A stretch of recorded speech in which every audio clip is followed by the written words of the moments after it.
Выступая на заседании, Али Асадов акцентировал внимание на вопросах повестки дня, затрагивающих экономическую, правовую и гуманитарную сферы, а также бюджетные и кадровые вопросы, связанные с деятельностью Содружества.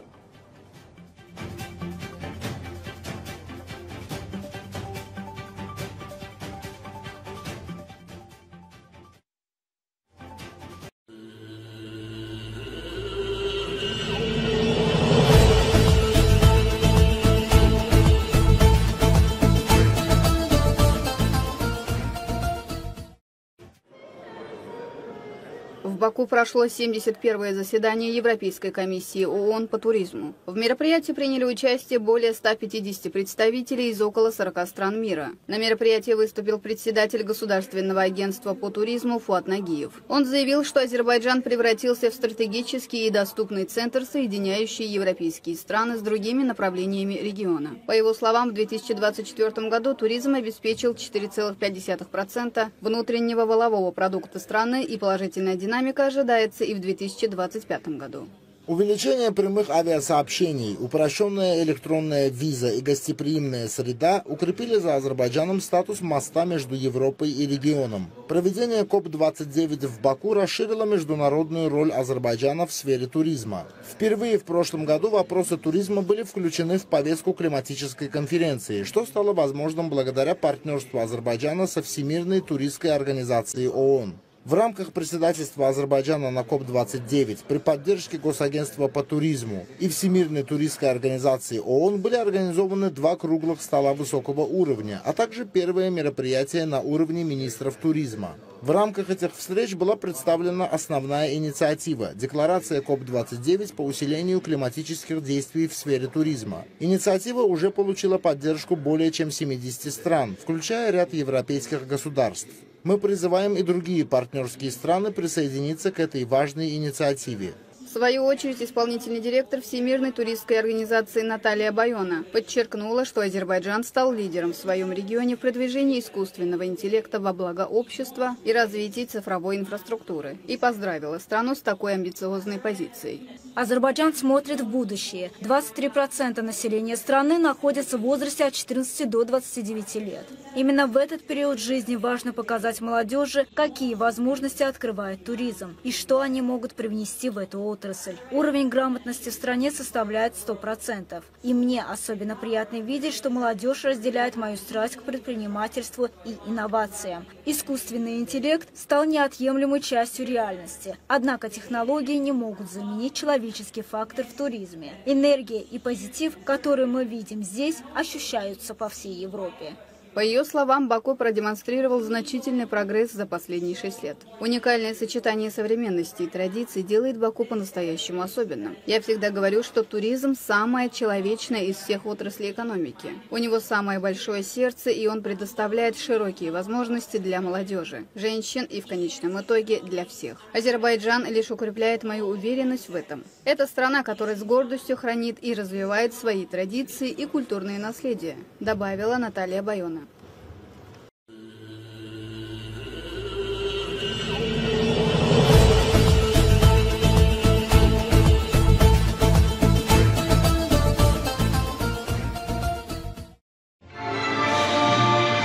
В столице Румынии, Бухаресте, по инициативе посольства Азербайджана прошло мероприятие, приуроченное ко Дню независимости Азербайджанской Республики.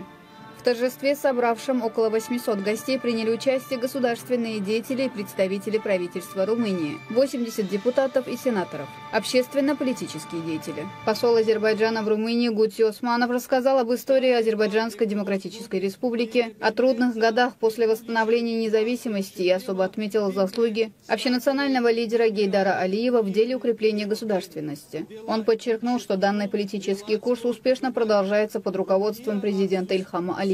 Посол также отметил, что Румыния поддерживает все международные и региональные инициативы Азербайджана и что отношения между странами основаны на взаимной дружбе и стратегическом партнерстве. Наша страна является важным партнером Румынии в области энергетики в регионе Южного Кавказа. В этом плане значительную роль играет подписанное 17 декабря 2022 года в ходе визита президента Ильхама Алиева в Бухарест соглашение о стратегическом партнерстве по развитию и транспортировке зеленой энергии. Советник президента Румынии по международным связям и стратегическим партнерствам Анна Бирчал поздравила народ Азербайджана с Днем независимости и выразила заинтересованность официального Бухареста в обеспечении стабильности, развития и процветания в Южном Кавказе. Уважаемый посол, передайте президенту Алиеву и народу Азербайджана нашу благодарность, потому что в очень трудное время Азербайджан и президент Алиев были рядом с нами и заверили нас в обеспечении энергетической подушкой безопасности, когда Европа нуждалась. Также вице-премьер Румынии Мариан Някшу отметил многочисленные культурные и исторические сходства между народами двух стран и подчеркнул, что Румыния является настоящим и надежным другом Азербайджана в Европе. А заместитель председателя Сената Румынии Мирча Абрудеан напомнил, что Румыния стала второй страной, признавшей независимость Азербайджана. Министр энергетики Румынии Себастьян Бурдожа, рассказывая о дружбе между двумя странами, процитировал великого азербайджанского поэта Низами Генджеви. Я процитирую вашего национального поэта Низами Генджеви, который сказал, что в час невзгод не отчаивайтесь, потому что из черных облаков падает кристальный дождь. У нас кристальный дождь идет последние несколько дней, и в наших отношениях много надежды. В рамках мероприятия была организована выставка, посвященная выдающимся государственным и культурным деятелям Азербайджана.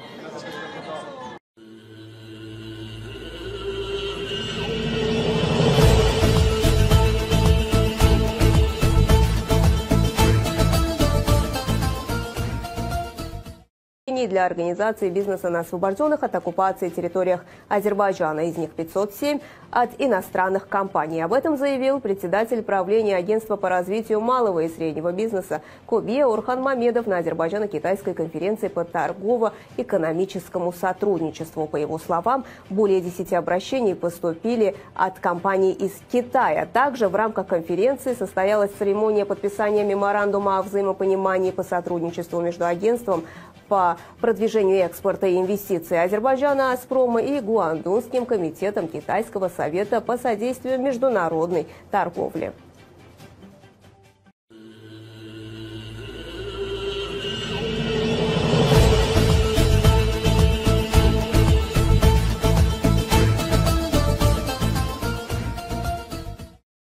Организован фестиваль под названием «Западный Азербайджан. Наша Родина». В фестивале приняли участие руководство района, депутаты Милли Меджлиса, представители интеллигенции, члены общины, представители общественности и местные жители. В рамках фестиваля гости ознакомились с выставкой, посвященной истории, культуре и кулинарным традициям западного Азербайджана. Им были представлены композиции с элементами ашукского искусства, ялы и художественного чтения, отражающие богатое культурное наследие этого региона. Гости также посетили выставку продукции, выпускаемой в этом районе.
является отражением развития общества. Истинные служители культуры всегда были гордостью народа, которые, несмотря ни на какие сложности и противоречия, всегда выражают свое объективное мнение в защиту национальных традиций и присущих человеку моральных ценностей.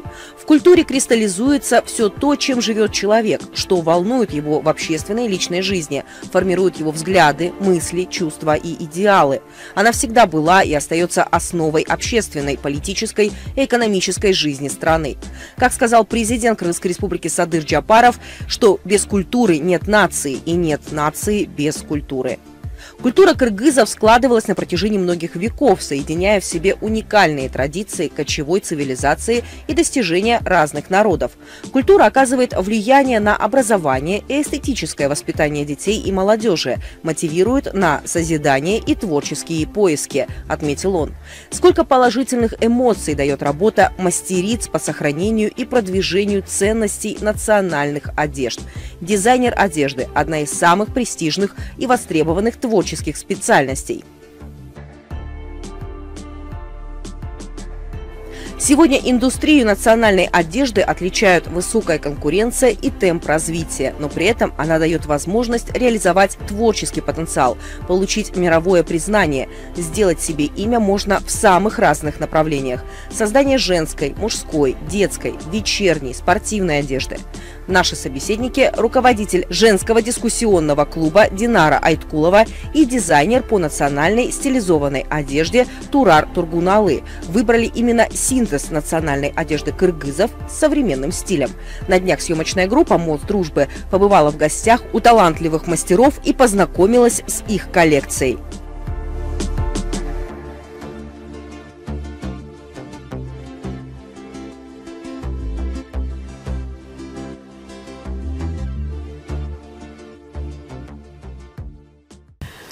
Здравствуйте, Динара Ханым. Здравствуйте. Расскажите, пожалуйста, чем вы занимаетесь, о своей деятельности, когда вы начали, с чего начали? Очень объемный, очень интересный вопрос. Начинали мы в 2012 с поднятия социальных и политических вопросов, потому что женщин в политике не хватало, были выборы, все время везде отсутствует женщина, а вопросы социальные не решаются. Ну и мы, женщины, собрались в женский дискуссионный клуб и стали думать, что же делать для страны, чтобы улучшить жизнь. Конечно, без участия женщины нельзя представить улучшение, да? Хотя бы при решении материнских вопросов, детских вопросов. Ну и очень много круглых столов проводили. Ну и пришлось нам принимать участие и в процессах выборных, и работать с депутатами Джорку Кенеша пришлось, потому что мы продвигали, мы написали, женский клуб написал манифест, где мы обозначили 5 проблем. Если бы они решились бы все, то жизнь детей и женщин, конечно, бы улучшилась. Вот этими вопросами мы занимались. И, наверное, зов крови. Мы пришли, работая вот к истокам, вообще, с чего берет сила женщина, откуда она берет эту свою силу. И в наш клуб пришла замечательный художник, вышивальщица Турар Тургуналы, которая повернула работу клуба совершенно в другое русло. Да. Мы вдруг поняли, что, оказывается, женщина, предназначение женщины, оно лежит вот здесь, в ее труде, в ее руках, в ее понимании, в ее философии, в ее способности продолжать род. Понимаете? Вот это совершенно повернуло. И мы занялись проектом по распространению, по объяснению орнамента, национального кыргызского. Вообще, чтобы человек был интересен, и вообще, чтобы нация была интересна, он должен знать все о себе вначале. А мы, оказывается, о себе-то многое утеряли, забыли, оказывается. И вот с помощью Турар мы вдруг осознали, что надо возвращаться туда, откуда мы можем черпать свою силу. А сила-то, оказывается, вот в этих орнаментах, вот в этой труде, вот в этом.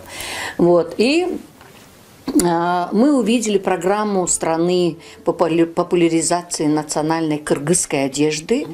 Вот. Мы это взяли во главу своей работы и очень успешно проработали по всей стране, поясняя, объясняя, почему вот в этом мире мы должны сохраниться и за счет чего, как мы, как кыргызы. Вот. И стали популяризировать работу Турар Тургуналы, которая почти 30 лет, сидя в одной комнате, создавала величайшие творения. И мы приходили сюда получать вот эту силу, понимание, ее философию. Оказывается, вообще, вот эти узоры, они несут в себе сакральную мысль. Вот, наш генетический код несут, оказывается, эти рисунки. Это не просто вышивка, не просто узоры. И вот по отношению к творчеству Турар, вот такие строки, которые хотелось бы просто прям вот зачитать. Вот смотрите, глядя на ее узоры, это прям как будто они. Вьются узоры, переплетясь, парами кружат, чтоб мудрую вязь чувств и природы великую связь. Если мы посмотрим на ее работу, тут сплошная связь природы и чувств человека. Радость, праздник, смех, где-то слезы. То есть состояние души там. Чувства, душа и природа. И цветы тут изображены, и солнце. Все можно увидеть здесь. Оказывается, вообще мысль человеческая, она из поколения в поколение, вот кыргызы передавали через вышивку. Да, вышивая, она закладывала пожелания своим детям. Вышивая, она, оказывается, выражала свои чувства, допустим, горе, где-то она потеряла кого-то. Вышивая, она представляла вообще весь мир. Потому что вот изображение, допустим, вот 4 сторон света. Оказывается, все это происходило через наши вышивки. Недавно я даже удивилась. Это письменность. Да, это, оказывается, письменность. Я удивилась, когда увидела, вот тушкис называется, национальное это предание для дочери, да, вот мать всегда вышивала как это для дочери своей, да. Увидела знак, как бы немецкая свастика. Это старинная. И я спросила, почему немецкая свастика у нас тут изображена в тушкисе? Это бабушка, ее бабушка, это с каких времен идет? А мне объяснили, это, говорит, не свастика. Это 4 стороны света изображены. А вот этот вот круг, который заворачивается, это как вот она, бесконечность. Круг идет. Это, говорит, настолько великий смысл идет. И он от нас ушел в Индию, оказывается. А немцы взяли в Индии этот знак и сделали его своим знаком. Оказывается, кыргызы всегда все обозначали знаками. Вот на тушкисе вот тоже, видите, вот можно увидеть, вот он, крест идет, а вокруг цветы. Это оказывается, что все 4 стороны света, они все равные. И 4 времени года. Это изображает зима, весна, лето, осень. И они все интересные. То есть вот так через вышивку наши предки передавали связь нам. И чудо, что вот Турар, она имеет образование бухгалтерское, человек, экономист. И вот эта вышивка, и вот эта философия, и вдруг... Это вот какая связь? Динара, я вас перебью, скажите, пожалуйста, это еще, наверное, любовь к своей нации, к своему народу, к своему, естественно. Да? Это естественно. Это не только любовь, вы знаете, это уже у нее заложено, это ген. Он просто у нее проснулся, пришло время, да, оказывается, он просыпается. Вот сейчас в Кыргызстане, мне кажется, идет, вот и не только, может быть, в Кыргызстане, идет бурное вот это просыпание генетической памяти. Она просыпается. Откуда-то ни с того ни с сего берутся монасчи, дети. Они миллионные строки читают. Откуда это идет? Или вот вышивка, или вот чердаки. Там такие вещи создают люди, и везде расшифровываются. Наверное, все-таки вот это все говорит о древности нации. Понимаете, древность, потому что это не может сразу зародиться. Вот посмотрите, вот здесь изображено 7 отцов.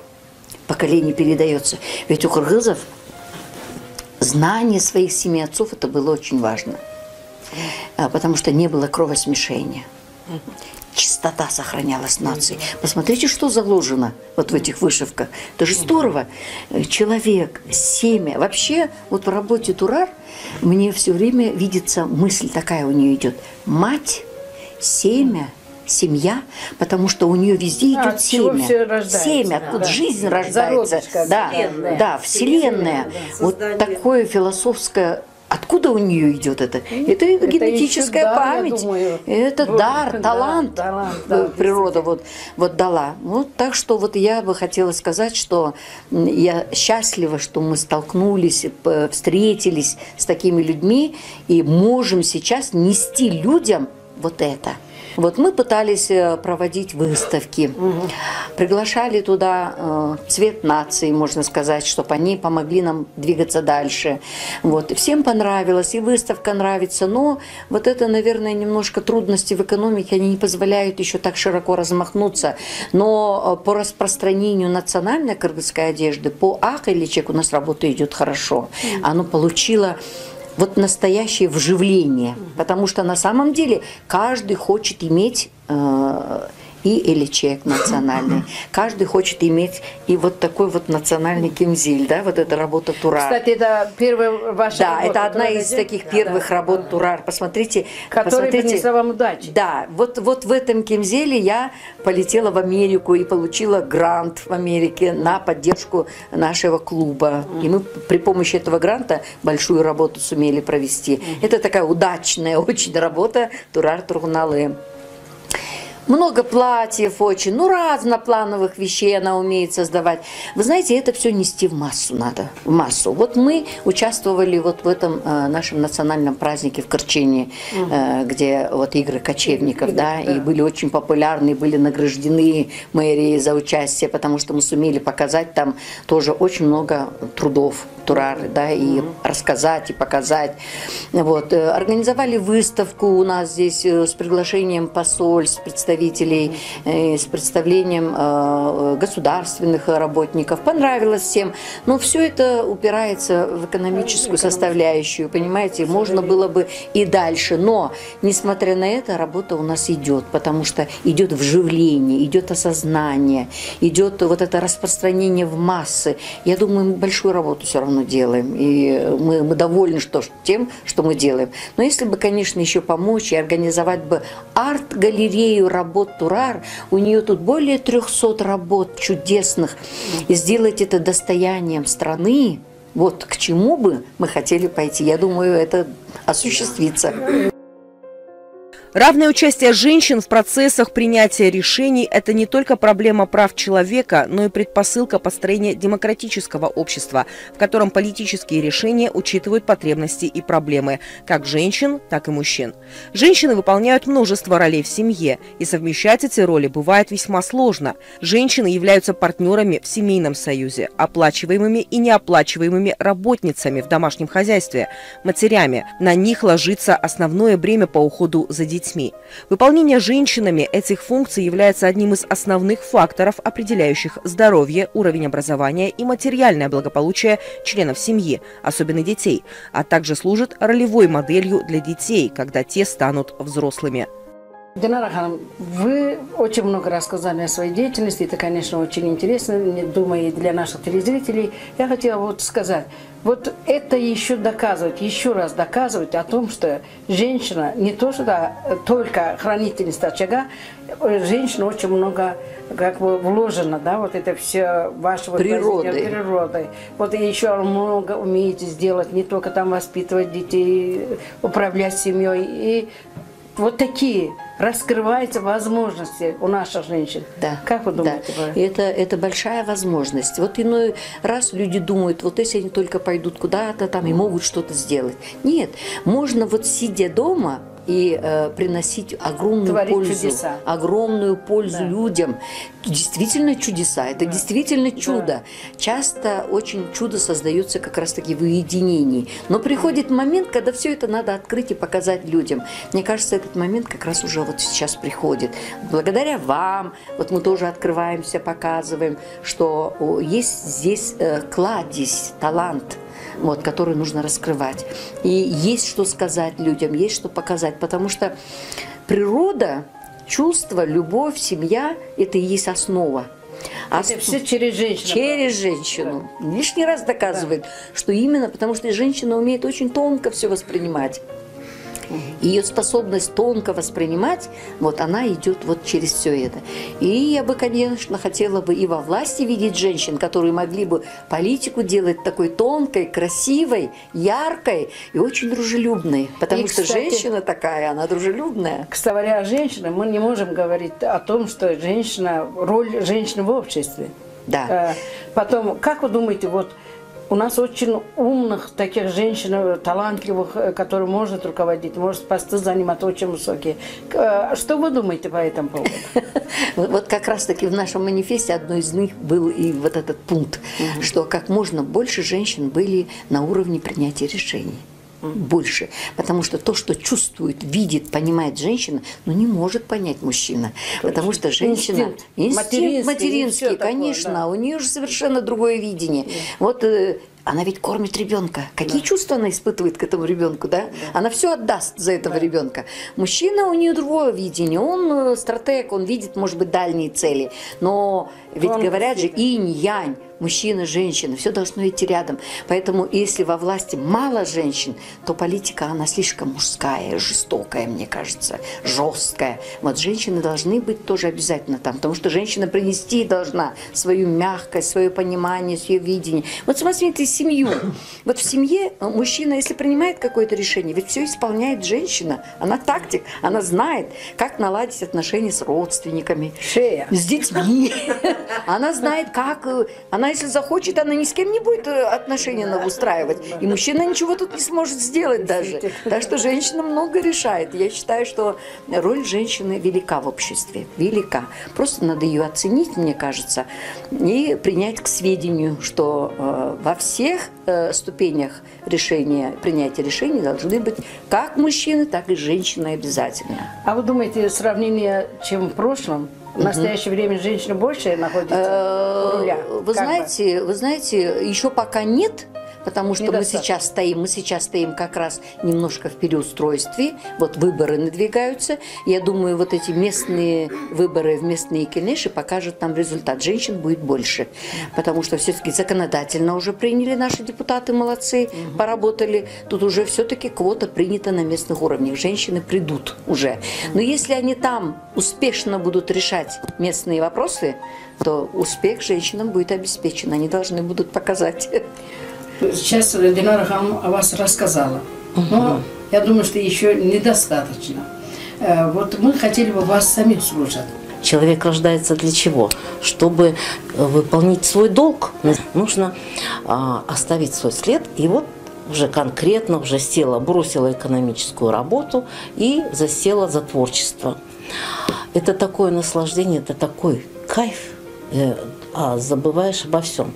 То, что делается на улице, не отвлекает. Да, уже забыла, все. Даже вот свой внутренний мир. Это блаженство просто.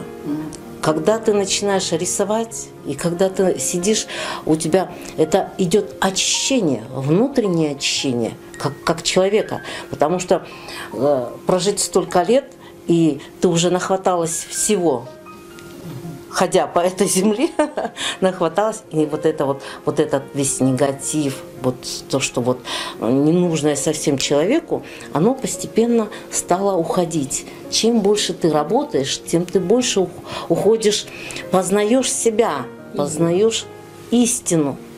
Возникают такие моменты, о которых ты даже не помнила, не знаешь, и тут оно тебе вот прям как вот на блюдечке. А теперь посмотри вот на эту вещь. Посмотри на этот вопрос. И начинается размышление. Внутренний мир твой начинает как бы пробуждаться. Это такое открытие происходит. И это состояние, блаженства. И как вы, с чего начали? Как вы начали? Первая ваша работа, что это было? Я уже не помню. Про первые работы я не помню, потому что работ было очень много. Они у меня по заграницам разъехались первые, да. А одежда, это вот как-то был у нас философ, есть Чойный Мралиев такой, вот он пришел и говорит: займись-ка одеждой. А то у нас тут уже непонятно в какой одежде, уже забыли, что это такое. У тебя это хорошо получится. Кстати, на вас тоже вот национальный год. Да, это. Вот у Динары Асановны, да, одна из первых работ, когда я начинала вот эту одежду. Более классический такой вариант. Полная чаша. Динара Асановна, ваша вот, да, полная чаша. То есть человек полный. Полный в каком плане? В душевном плане, в семейном плане, в работе, ну, во всем. Объем, масштаб, пол. И Динара Асановна, я не знаю, как попалась к вам. Мы прям, этот орнамент, я вот сейчас просто через столько лет вижу, да, это оказывается вот, когда работаешь, и орнамент уже по характеру человека уже он вырисовывается. И вот здесь вот тоже рождается мысль, вот это потом она излагается уже на полотно. Нет? Нет, у меня так. Я беру полотно. Я просто вот начинаю рисовать мылом. И рука она сама ведет. Я даже не знаю, что я хочу изобразить еще. Очень интересно. Да. Я даже многие вещи, я даже не могу до сих пор прочитать, что это было. Потому что я жила в городе, я не видела сельскую жизнь, я не понимаю ее, не знаю ее. А тут и именно идет вот оттуда корни вылазят. Ну, наверное, мои, наверное, бабушки, прабабушки, там, дедушки, они занимались, наверное, каким-то творчеством. Кстати, наследственно может подойти? Да. Ну, мама у меня... Вот это ее мамина работа. Да, мама художник у меня тоже, поэтесса, художник. Дедушка, бабушка у меня были такие вот творческие люди. Оно передается каким-то. Просто оно просыпается. Может быть, в один момент вот это все спит. Человеку может одна картина понравиться. Это значит его внутренний мир. Он тянется к этому. Он видит что-то. Каждый человек видит по-своему. Вот. А я как творец, наверное, я могу это слово употребить, да, как творец, да, творец, созидатель, да. Вдохновение, его надо ловить. И был такой период, что я вот прямо работала сутками. Вот мне надо было успеть, ухватить, потому что я знаю, что я сейчас, если я встану, я мысли собьются, направление опять в другую сторону. Да. У поэтов, кто пишет произведения, у них это тоже творчество, это тоже созидатели. Или музыка, допустим, да, вот в музыке тоже, допустим, пишут произведения на скрипку. А тут оркестр подключается. Это уже орнамент идет, дополнение идет к одной музыке, дополнение. И вот это вот все вот орнаментальное, это то же самое. Один орнамент, он может быть просто пустой, он еще ни о чем не говорит. А когда ты делаешь дополнение уже, это уже песня уже, это сказка рождается, это такая красота. И вот... я думаю... Давайте лучше посмотрим на ваше произведение, чем 100 раз расскажет вот здесь. Вот это вот, это я делала его в 2012 году, отражение. О чем это говорит? Отражение во всем. Как бы зеркальное отражение, допустим, да. Тут очень много сюжетов. Это в свободном полете, а здесь вот отражение зеркальное, то есть левое, правое, инь-янь, вот Динара Асановна говорила, вот, белое, черное, вот в таком плане отражение. И оно у меня вот висит на стене, и я долго смотреть не могла. Почему? Меня пугали глаза. А это энергетически такое вот, как бы, оно заряжает, оказывается. Я как оберег. Оно отталкивает негатив. И все это связано с природой. Без природы человечество ничто. Все берется с природы. У нас в Киргизии природа богатейшая. У нас много солнца, у нас много воды. воздух свежий, красота, зелень, цветы. Даже бегущий мурашек – это тоже такая картина красивая. Я рисую по инстинкту, я двигаюсь. Да, конечно, ты включаешь мозги, но бывают такие моменты, когда я отодвигаю, и только по инстинкту это все идет. Я сама не знаю, что я делаю, но инстинкт меня толкает. То есть это наши гены, наши истоки, наши предки, наши вот что. Они меня пробуждают. По приглашению выезжаем за границу. У меня были в Анкаре выставка, персональная выставка была. Вот. Ознакомили с нашим творчеством наших. В Москве в прошлом году, позапрошлом году тоже выставка была. Вот сейчас опять приглашают. Очень много работ. Я говорю, первое время я поставила это все на поток, на бизнес. Понятно. А потом уже поймала тишину, думаю, все хватит для себя, для своей страны, для своего народа. То есть это, когда смотришь на эти картины, я хочу пробудить людей, показать, что все-таки можно и помыслить, и подумать, и вернуться к истокам, как жили. Для чего человек? Да. Что он должен оставить, да?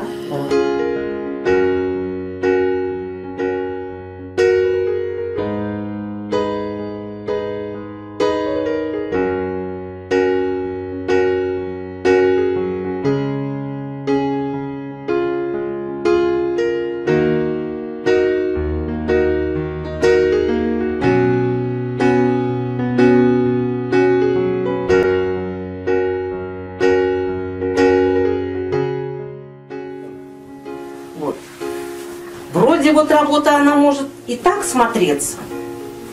Переворачиваем. В общем, со всех ракурсов надо картины смотреть. А если так, то это как... Тундых. Да, черепаха уже. Это уже черепаха или одногорбый верблюд, нар. Видите? Вот, несет. Вот, видите что? А вот так посмотришь, 9. А это у меня от Эси, хозяин огня. А это хаос, порядок. То есть инь-янь, как вот есть левое, правое, или у белого есть черное. И точно так же у хаоса есть порядок. Ага, покрутись. И все знаки здесь, на этом чапане, видите, вот она, цикличность, остов. То есть у человека должен быть остов, основа. Если нет основы, он может и разболтаться, и уйти не туда, куда надо. Но если у человека дерево есть... без корней. Да. Если есть основа, то на него все может нарасти. Видите? И вот этот знак у нее сзади всегда значит, вышивается. Вот все, что впереди, эти изображения, узоры, это все тотемы, знаки, обереги. Они из каждого рода идут. Носитель, каждый род этих оберегов, она их все собрала, вот, чтобы люди видели и ознакомливались с тем, что было в древности, потому что это к ней все идет же. Или вот в моем кинделе, допустим, праздничном, оно сзади, это тоже оберег.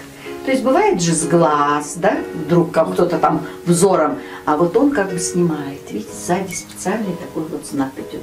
То есть вот даже в одежде присутствует философия жизни, что надо себя вести достойно, вот выглядеть как бы достойно, обязывать к правильному поведению. Ты не можешь себе позволить что-то, когда ты одет в такую одежду, да, допустим. Вот. Это мудрость. Любая молодая женщина, если в то время ведь не было много одежды, они были многофункциональны просто. И вот, допустим, такая одежда могла носить беременная женщина. И платье растягивалось до самых родов. Мои дочери носили до самых родов эти платья. Они вот дают вот особый такой стиль. И почему называется это платье сегодня стилизованное? Потому что есть карманы. Туда можно положить свой телефон. Синтез старый с... Да, синтез. Это вот, да, это вот модернизированные уже старые. Но, посмотрите, воротник, стойка закрыта. Вот это именно голосовая чакра, она закрыта. пуговицы вот до предела, где можно кормить ребенка. То есть не надо тебе поднимать эту футболку до головы, обнажать себя и кормить ребенка, как молодежь это делает, да? А вот как это было красиво, когда просто расстегивается пуговица, кормит ребенка, и все это закрылось. То есть очень удобно. Еще можно считать это платье, фасон, да, национальное. Это, на сегодня, да, это национальное платье, но она модернизирована в плане того, что уже по требованиям нашей жизни можно применять ее в современной жизни. Смотрится очень хорошо для телефона, для чего-то там, как кошелек, допустим, с собой. Вот с собой прямо все. Видите, это все. А как женщины оценивают, берут такие? Да, вот эти платья, вот эти вот кимзели, вот такой наряд сегодня пользуется большой популярностью. Все хотят ее приобретать, потому что она действительно создает особый колорит. А молодежь как? Молодежь с удовольствием. Да. Это вот как на казузату. Да. На проводе, а сейчас там. вообще идет направление, что вот у нас есть же традиция одевать одежду сватам, например, да? Вот сейчас говорят, а какую попало одежду одевать сватам, лучше вот своими руками создать и подарить. И тогда человек ее носит. Сейчас новое направление такое идет. Спрос очень большой. Ну что ж, сегодня я думаю, что на этом и закончим. Очень было интересно рассказ. Я думаю, что и для наших телезрителей очень интересно. Они будут знать самое мало о своей традиции, которые ваши предки одевали, да, вот это самое. И с удовольствием будет носить и будет распространять вот это свои национальные обычаи, традиции. И я думаю, что для наших телезрителей тоже было интересно, потому что это необычные вещи, красота. Да. И я думаю, что не у каждой женщины, не у каждого человека получается, потому что это действительно индивидуально, у каждого свои душевные состояния. И вот создать такую красоту и передать другим. Я думаю, что это вам тоже принесет очень удачу. Спасибо. Потому что спасибо. Вы обе, как женщины, вы стараетесь, несмотря на свой возраст, на свои трудности, даже пандемии во время, вы сложа руку не сидите и стараетесь, чтобы оставить после себя след. Передать молодым. Красота спасет мир. Да, за интересную беседу.